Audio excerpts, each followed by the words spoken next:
जयपुर के नामी school Neerja Modi school में हुई आत्महत्या सुसाइड केस के बारे में आपको पता ही होगा, जहां चौथी कक्षा की एक 9 साल की छात्रा जिसका नाम अमायरा बताया जा रहा है, उसने चौथी मंजिल से कूदकर आत्महत्या कर ली थी। अब इस मामले में central board of secondary education यानी कि सीबीएसई ने स्कूल प्रबंधन को गंभीर रूप से दोषी ठहराया है। जी हां, सीबीएसई की 2 सदस्यीय जांच कमेटी की रिपोर्ट के आधार पर स्कूल को 20 नवंबर को एक नोटिस भी भेजा गया है, जिसमें इन सभी जो खुलासे हुए हैं उन पर जवाब मांगा गया है।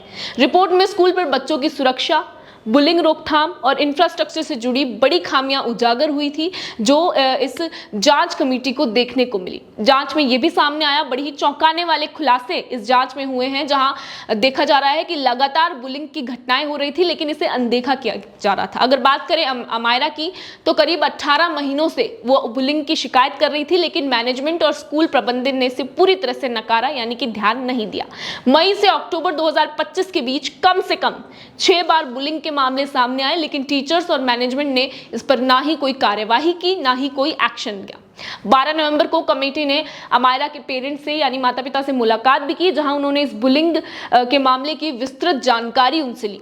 घटना वाले सीसीटीवी फुटेज के बारे में भी हमने आपको बताया था, जहां ये जो फुटेज था ये करीब 35 से 45 मिनट के बीच का था, जिसमें अमायरा अपनी क्लास टीचर से इस टाइम पीरियड के दौरान 5 बार मदद मांगती है, लेकिन क्लास टीचर इस पर कोई ध्यान नहीं देती है।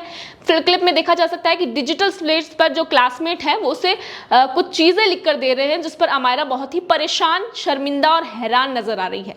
टीचर्स ने क्लास में चिल्लाया भी, लेकिन बच्ची को काउंसलर के पास नहीं भेजा गया, इतनी चीजें होने के बावजूद।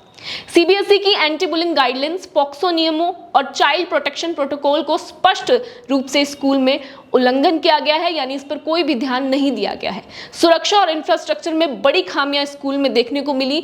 3 नवंबर को सरप्राइज इंस्पेक्शन में पाया गया कि स्टूडेंट्स ना तो आईडी कार्ड पहने हुए थे, ना ही कोई सेफ्टी सिक्योरिटी कमिटी स्कूल में अस्तित्व में थी। मॉनिटरिंग कमजोर थी और राष्ट्रीय गाइडलाइंस का पालन भी नीरजा मोदी स्कूल में नहीं किया जा रहा था। स्कूल भावनात्मक रूप से सुरक्षित माहौल देने में पूरी तरह नाकाम रहा, यानी कि यहाँ पर बच्चों के लिए एक हेल्दी एनवायरनमेंट नहीं था, बड़ा ही तनावपूर्ण स्कूल के एनवायरनमेंट को बना दिया गया। घटना के तुरंत बाद घटना स्थल को धो दिया गया, ऐसे गंभीर आरोप स्कूल पर है, जिससे फॉरेंसिक जांच भी प्रभावित हुई है। हालांकि कमेटी ने इसकी पुष्टि नहीं की थी, लेकिन आशंका से इनकार भी नहीं किया गया है। रिपोर्ट में एफिलिएशन बायलॉज के चैप्टर 12 के बड़े उल्लंघनों का जिक्र किया गया है और सीबीएसई ने स्कूल मैनेजमेंट से पूछा है कि पेनल्टी क्यों नहीं लगाई गई। प्रबंधन को 30 दिनों में इसका जवाब देना होगा कि आखिर इतनी बड़ी लापरवाही इतने बड़े स्कूल में, जो कि जयपुर का बड़ा ही नामी स्कूल है, इसमें क्यों देखने को मिली।